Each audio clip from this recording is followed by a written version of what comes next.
Hello dear students, welcome to school spare. আশা করি সবাই ভালো আছো। এই পর্বে আমরা আলোচনা করব ষষ্ঠ শ্রেণীর বাংলা বইয়ের ষষ্ঠ অধ্যায়ের প্রথম পরিচ্ছেদের একটি কবিতার অনুচ্ছেদ নিয়ে। তো কবিতার নাম হচ্ছে আমার বাড়ি, এবং এই কবিতার উপর ভিত্তি করে তোমাদের পাঠ্য বইয়ের 95 পৃষ্ঠায় একটি অনুচ্ছেদ লিখতে বলা হয়েছে। চলো আমরা দেখে নিই অনুচ্ছেদের প্রশ্নটি। এটি তোমাদের পাঠ্য বইয়ের 95 পৃষ্ঠায় অবস্থিত, তোমরা পাঠ্য বই খুললেই দেখতে পারবা। তো প্রশ্নে বলা হয়েছে, আমার বাড়ি কবিতাটির সাথে তোমার জীবনের বা চারপাশের কোনো মিল খুঁজে পাও কিনা, কিংবা কোনো সম্পর্ক খুঁজে পাও কিনা তা নিচে উল্লেখ করো। ডেফিনেটলি তোমাকে আগে অবশ্যই কবিতাটি পড়তে হবে। তবে কবিতাটি পড়ার আগে তোমরা অবশ্যই এর নিচে কিছু শব্দার্থ দেওয়া আছে, দেখবা, খেয়াল করবা।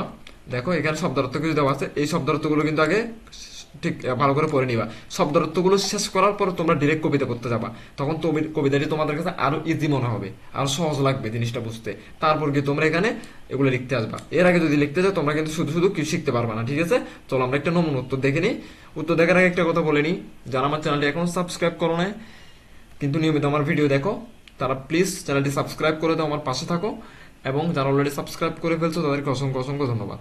চলো আমরা উত্তরটা দেখে নিই। তো এখানে প্রশ্নটা আরেকবার দেওয়া আছে, আমি আর পড়লাম না এখানে। তো আমরা উত্তরে চলে যাই। উত্তর: আমার বাড়ির কবিতাটি আমার জীবনের সাথে একটি সুন্দর সম্পর্ক গড়ে তোলে। কবিতায় বর্ণিত গ্রামের বাড়ির মতো আমারও শৈশবের কিছু স্মৃতি রয়েছে, যেখানে আমরা পরিবারের সঙ্গে মিলেমিশে থাকতাম।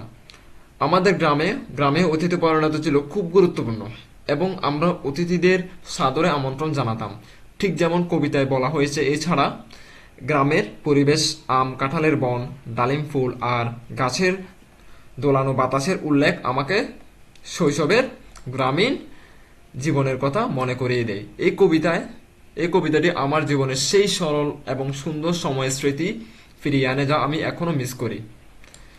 তো এই এতটুকু ছিল আজকের পর্ব। তোমাদের সাথে কথা হবে পরবর্তী কোনো ভিডিওতে, পরবর্তী কোনো লেসন নিয়ে।